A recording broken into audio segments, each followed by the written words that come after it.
เป็นจังไดไปเมื่อวานนี่นั่งรถจักรนี่ก็ได้นี่ไปถามเพราะว่าน้องคองเพิ่นจะรู้จักเรื่องเล่าที่พ่อเพิ่นขาแม่และทางเจ้าหน้าที่เพิ่น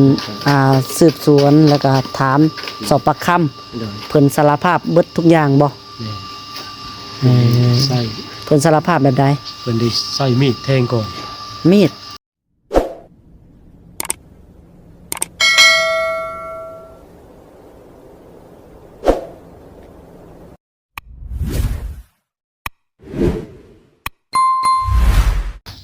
เอาพี่น้องเนาะกลับมาสู่หน้าเวียกหน้างานเฮาได้บาทนี่พี่น้องเอ้ยก็คือเนาะหลังจากมาสู่เวียกสู่งานเนาะที่ทางผู้หลักผู้ใหญ่เพิ่นวางให้พี่น้องเอ้ยทางนี้ก็ยังบ่ทันแล้วเนาะเอาจังได๋ก็ได้กราบทักทายสบายดีเนาะสบายดีและสวัสดีพ่อแม่พี่น้อง FC ที่ฮักแพงเบิดสุขสู่คนพี่น้องพบพ่อกับทางน้องหลายคือเก่าคือเดิมเนาะเพิ่มเติมก็คือในตอนนี้พี่น้องเอ้ยเนาะนี่แหละมาเบิ่งเวียกเบิ่งงานที่ทางผู้หลักผู้ใหญ่เพิ่นได้มอบหมายให้เฮ็ดก่อนพี่น้องเอ้ยก็ยังบ่ทันได้แล้วยังบ่ทันได้ลงแล้วเนาะตอนนี้ก็อยู่ที่บ้านนาเก่งเด้อพี่น้องเด้อเนาะบ้านนาเก่งเฮาเองเมืองอุทุมพรแขวงสวรรณเขตพี่น้องทางเลข10เด้อเนาะก็คือเนาะเห็นหลายๆคนเพิ่นเข้าคอมเมนต์มาอยู่พี่น้องบอนที่เกิดเหตุฆาตกรรมเนาะก็คือใกล้เฮือนข่อยเองเลยเนาะติดเฮือนน้องหลายเองเลยพี่น้องเลยก็เป็นบ้านโพนสว่างเนาะทางหน้าบ้านโพนสว่างพี่น้องเลยเมืองอุดมพรกันแขวงสวรรณเขตนี่แหละเนาะทางเลข10พี่น้องเลยเป็นบ้านโพนสว่างบนจุดที่ว่าเกิดเหตุฆาตกรรมพี่น้องเลยเนาะแล้วก็เป็นทีมงานเดียวกับน้องหลาเองเลยก็ว่าแม่นเนาะเคยเอาทุกข์เอาโศกนำกันโดยผ่านมาหลายๆพี่น้องเลยเนาะไว้ง่ายคือเฮ็ดเวียกเฮ็ดงานนำกันตลอดเนาะเฮ็ดงานก่อสร้างก็ได้ลาวก็จนได้เฮือนหลังบักใหญ่ทางนั้นก็สุดท้ายเรามาพอแต่แล้วเฮือนเนาะเกิดการตีกันฆ่ากันนี่ก็ทางเฮาก็เสียใจพี่น้องเลยเนาะบ่คิดว่าทีมงานเจ้าของสิเป็นคนแบบซี่นะมันแบบโหดร้ายเกินไปพี่น้องเลยเนาะมีแต่ว่ามาเบิ่งเรียกเบิ่งงานเฮามื้อนี้เนาะพี่น้องเนาะเรื่องเฮือนชานเบาสงกายังบ่ลงมาแล้วจักไปใส่ฮอดใส่ได้พี่น้องเลยเนาะสบายดีเบาสงเนาะสบายดีตะรองน้ำสบายดีพี่น้องไอ้เนาะตอนนี้ก็นี่แหละกำลังงาน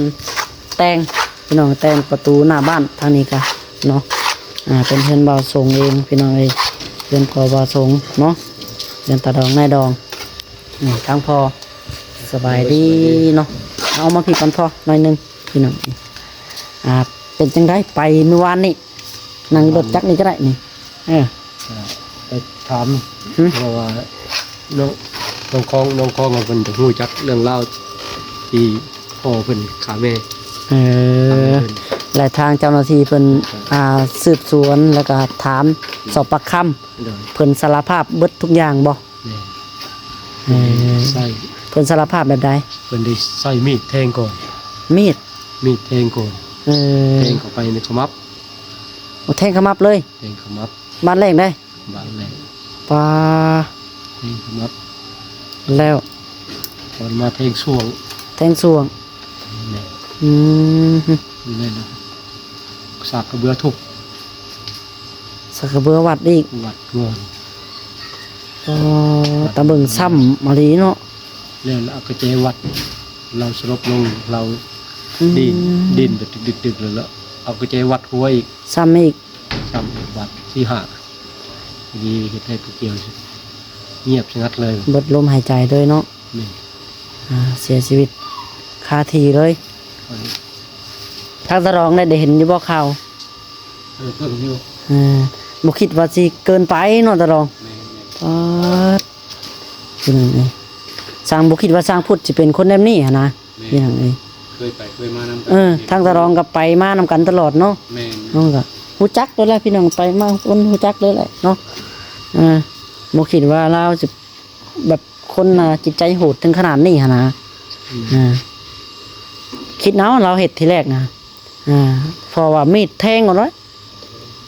เจ้าหน้าที่มันสอบถามมาแทงขมับบาดแรกบาดสองแทงส่วงบาดสามสักกระเบือทุบงอน มีบาดสี่อีก บาดแผลเด็กได้กระมับสองข้าง แทงขมับสองข้างเลย แม่น ปาดว่าละเยืองเนาะ ก็เลยเนียงแล้วก็นาแต่ถึงเนี้ย หน้าแตกยิ่งเยอะกินเอาเลยเพราะว่าละคนคิงลุก มันแบบโหดหายเกินไป บ่อยากนึกภาพครับ ไม่อยากคิดภาพเลยพี่น้องเลยคือเฮานี่ ตอนนี้ก็พี่น้องเลยผู้อยู่เฮือนใกล้นี่ก็จนผวาตามๆกันแต่ละหลัง เพราะว่าย่าน ผวาได้พี่น้องคืนทางน้องหลายก็กลางคืนมามันคนก็เขาแล้วบ่ได้นอกพิธีอยู่ครบงานน่ะ3 มื้อเลยพี่น้อง แม่น มื้อนี้แหละเป็นมื้อเงียบถ้าพังเบิ่งมื้อแรงแต่สำนีก็ยังคนยังเริ่มเงียบแหละเนาะเฮาผู้อยู่ใกล้บัดนี้เริ่มภาวะเริ่มเย็นลงพี่น้องเลยเนาะคือเฮาอยู่เนี่ยพาตัวผู้นอน แต่ละคืนนี่นอนจะบ่อยากรับได้พี่น้องถ้าบ่มีผู้นอนนํนี่เฮ้ยใจ ขนาดว่าบ่ยังพี่น้องเบิดบ้านเนาะเบิดบ้านพากันภาวะตามๆกันเลยเบิดบ้านเนาะบ้านพ้นสว่างแม่น คำมาไผก็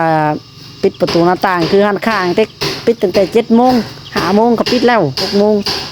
ปิดหันเข้าในเฮือนไปเนินเฮือนมันนะ อันนี้ก็เกิดน้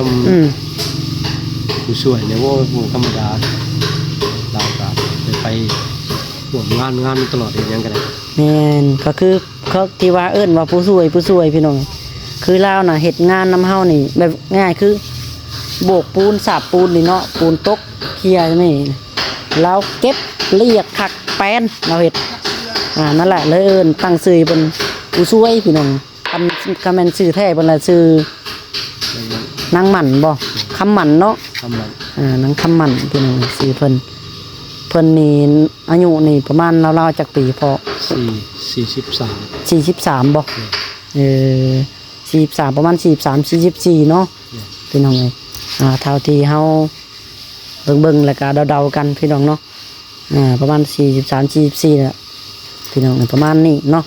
ทางอายุของเพิ่นก็คือถูกผัวเพิ่นทำให้จนเสียชีวิตคาเฮือนเนาะถ้าว่าแบบเล่าบ่หาบอกคนน่ะบ่คิดสภาพเลยเนาะจักสิแม่นจักมื้อคนเห็น มันจะหูเลยแหละ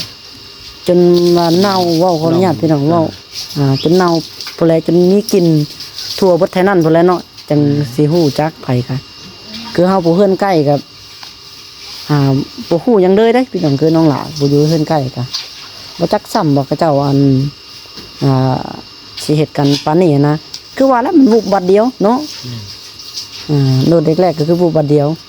แต่ทางเจ้าหน้าที่เพิ่นถามมันยังแน่เพิ่นได้ผิดกันยังแน่นะเพิ่นยังเฮ็ดบ่พอ จนบริหารเลยจนบริหารโคง ขอเงิน คอเงินนำเมีย100,000 ขอเงินเมีย100,000 เมียบ่ให้ เมียบ่ให้ เพราะว่าย้อนว่าบ่มี เงินแสนหนึ่งว่าสิไปเปลี่ยนลงตักบาทตอนเช้า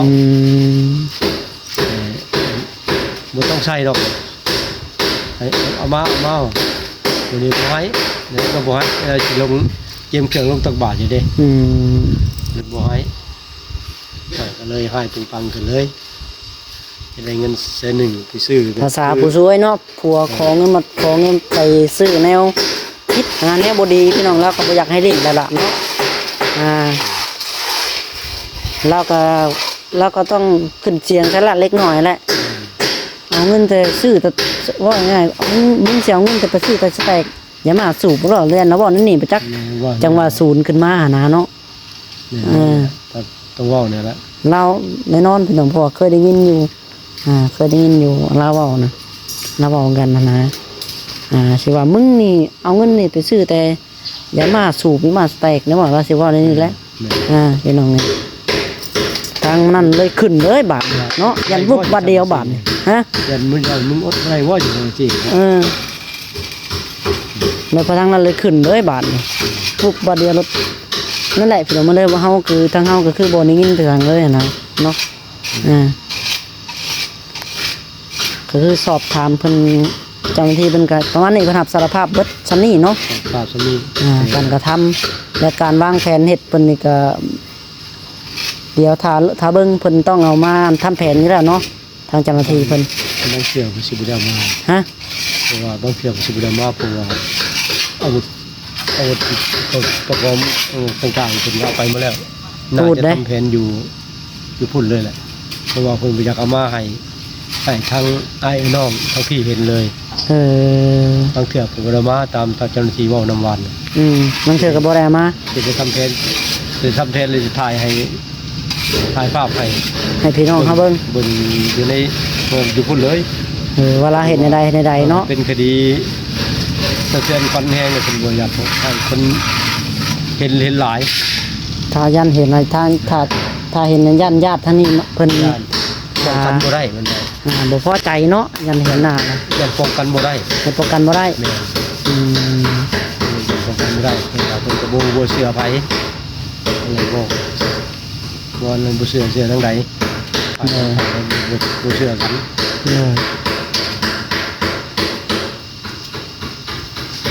พี่น้องเนาะ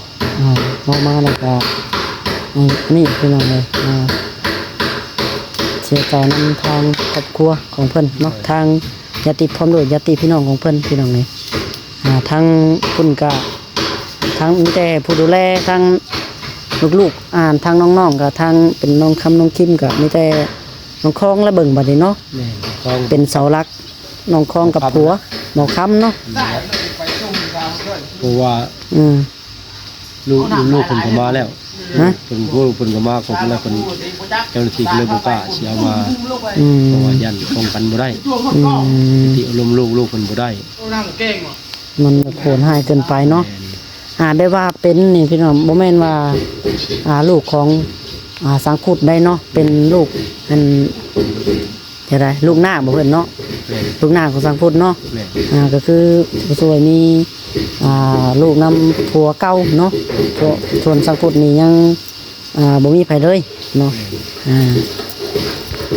เอาและเรื่องงานทรัพย์สินของผู้ช่วยเนี่ยเห็นเบิดครบทุกอย่างบ่ ครบอยู่ ครบอยู่ ครบติดใส่ตัวก็เพิ่นก็เห็น คำแม่นบ่เห็นนี่ก็แม่นเงินคำเราแล้วเนาะจักว่าเราซื้อกินเบิดกับไผสิจัก ส่วนสิคอนั่นบ่แม่นว่าเงินจากเพิ่นขายดินแน่ อืม ขายดินของเพิ่นน่ะ แต่ข้อเพิ่นใส่อันข้อคำลูกเพิ่นเอาไว้แต่ว่า แม่น เอาไว้แล้ว ขายดินดุงเพิ่นน่ะ เพิ่นก็เก็บโฮมพิลิกโฮมหน่อยแล้วเนาะซื้อพี่น้อง แม่น แต่กระช้างมันดอกพี่น้องเอ้ยเราก็เนาะมีกรรมต่อกันมาเนาะเว้นไปกรรมมันเนาะเฮาก็ได้แต่ก็สำนีพี่น้องไอ้เนาะเพราะว่ายังพี่น้องเราแบบอันอยู่กับผัวผู้ใดก็เป็นแต่แบบนี้หั่นนะเนาะมีแต่ผัวตีเมียตีแต่เล่าหั่นนะคำมาเมาผู้นี้ก็คือเก่าเนาะ เป็น อาไปคือ คือเก่า 3ผัว4ผัวผัวที่4นี่ก็ยังตีจนขาด ฮอดผัวที่สี่บ่ 3ผัวได้เป็นผู้ที่สี่ ผัวที่สี่เนาะเอาเนาะแล้วก็เป็นทางน้องคิมเพิ่นเล่าพี่น้องเอ้ยเพิ่นว่าเพิ่นว่าทางพอหน้าเพิ่นนะว่าผู้ช่วยนี่มีผู้บ่าวเพิ่นว่าเนาะหากอันนี้นี่พี่น้องน้องหลานบ่หนาวดอกบ่หนาวเสื้อดอกว่าเรามีแท้บ่หนาวมีดอกเพราะว่าเฮาเห็นหลายๆคนอยู่นะเนาะตามบ้านนี่พี่น้องเอ้ยเลยว่าเวลาเฮาลินหืดลินยาอะไรว่าง่ายๆคือคิดหลายเนาะคิดหลายแล้วก็หลอนยันเมียบ่มักหรือยันเมียปะอะไรคิดว่าเมียนี่มีสู้มีผู้บ่าวคิดไปนั่นนี่นะ แม่น พอแล้วบัดลังคนน่ะบัดพอคิดในนี่บัดเราเลิกยาหาพี่น้องเห็นคนในบ้านเลิกยาบัดผัวว่าเมียมีผู้บ่าวคือบ่เห็นจักคนบัดเนาะว่าไผมีคือบ่เห็นไผมีหานะก็สิว่ามันเกิดจากการนั้นลิ้นตัวนี้แหละเนาะมันเลยคิดไปพี่น้องเลยมีแต่ว่าบัดนี้เนาะเดี๋ยวไปเลาะเบิ่งทางเฮือนก่อนขอมกใจทั้งพ่อเนาะที่ให้คำสัมภาษณ์พี่น้องแล้วก็ถามไทยเรื่องราวละเล็กให้ FC ฟังนำกันพี่น้องสบายดีทั้งพ่อ สบายดี พี่น้อง เดี๋ยวมาเลาะเบิ่งเพื่อนตั้งพี่ก่อนเนาะโบกแล้วแล้วบ่ส่งข้างหลังยังบ่ยังจะขาขาเดียวขาข้างๆนั่นเนาะพี่น้องมาเด็ดให้แม่อ้อยเพิ่นเบิ่งก่อนเนาะทางพลักผู้ใหญ่แล้วก็ FC ทางพี่ก็อยากเห็นน้ำพี่น้องเลยนี่แหละเนาะข้างนี้ก็เรียบร้อยพี่น้องเลยแล้วเนาะการโบกการสาบเรียบร้อยแล้วพี่น้องเดี๋ยวมาเลาะเบิ่งอ้อมๆก่อนเนาะนี่ขานี่ก็แล้วขานี่ก็ได้จะเป็นทางพลักผู้ใหญ่เพิ่นได้ออกเห็ดเบิดได้พี่น้องเนาะผู้ใหญ่ทางต่างประเทศแต่ว่าทางครอบครัวของแม่อ้อยเพิ่นเนาะที่ได้ให้ทางน้องเป็นสะพานบุญนี่ก็ได้เนาะนี่ยังขานี่พี่น้องยังท่านได้โบกเนาะตอนนี้ก็เป็นเห็ดปอกแป๊กว่าสิมาติดบานประตูพี่น้องมือนี่เนาะติดบอกติดบานนี่แหละบรรยากาศก็คือฝนตกอยู่พี่น้องนี่4 มื้อติดแล้วพี่น้องฝนตกยังบ่เศร้าฝนเนาะยังตกอยู่ได้เนาะบานประตูทางนี้ติดเรียบร้อยบ่ตัวนี้เนาะใส่เรียบร้อยพี่น้องนี่ทางตะรองเพิ่นเฮ็ดเองเลยเนาะนี่เด้บ่สนจะมาแต่งเดียมจับเดียมเลยโอเคลังซับบาทพี่น้องเลยซับว่าลมมันถกมันทับและก่อนยวงครบเรียบร้อยป่ะตรองใครจะดอกแล้วเป็นปั๊บเองอยู่อันนี้ตัวนี้มีเราซอยได้ถ้าว่างานให้นะทางตรองเพิ่นพี่น้องเป็นซอยประเทศให้ได้ตัวนี้เสามีกระสับเรียบร้อยเนาะท่านได้แต่งครับพี่น้องขึ้นไว้ซื้อทั้งในดองก็ได้จ้ะไปหน้าบ่แม่เป็นไปหน้า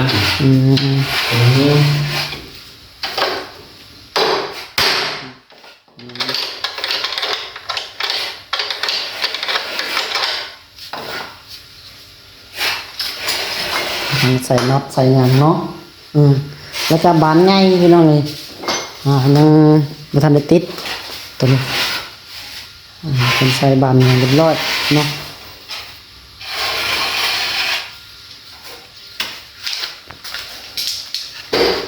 มันจะดูดอีก นานดูดเนาะฝนมันคาดน้ำมันฝนตกมันซึมจากซึมมาแต่ใส่ที่ยาอันนั้น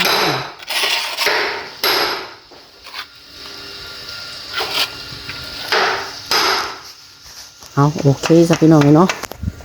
โอเค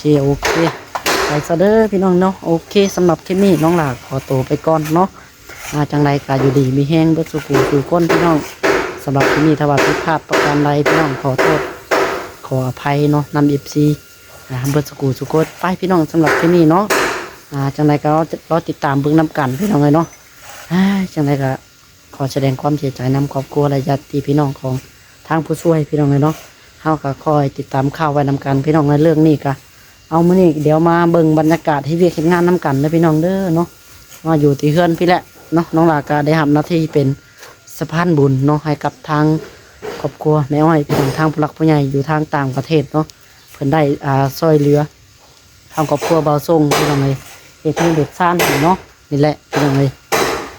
ตัวนี้ก็เบิดหลายพอสมควรแล้วพี่น้องเนาะตั้งแต่ใส่ผ้าแป้นพี่น้องเบิ้งเนาะผ้าแป้นแล้วก็สาบห้องน้ำครบพี่น้องเลยเนาะมีแต่ว่าเราลุ่นเราเบิ้งน้ำกันพี่น้องทั้งนี้ก็หลังจากโบกยังโบกแล้วติดบอกที่บ้านแล้วเนาะทีนี้ยังเข้ามาเติมจังไรก็ให้FCรุ่นถ้าเบิ้งน้ำกันพี่น้องสำหรับที่นี่ขอกล่าวคำว่าพี่น้องเนาะโอ้ยสวัสดีพี่น้องบ๊ายบายเนาะ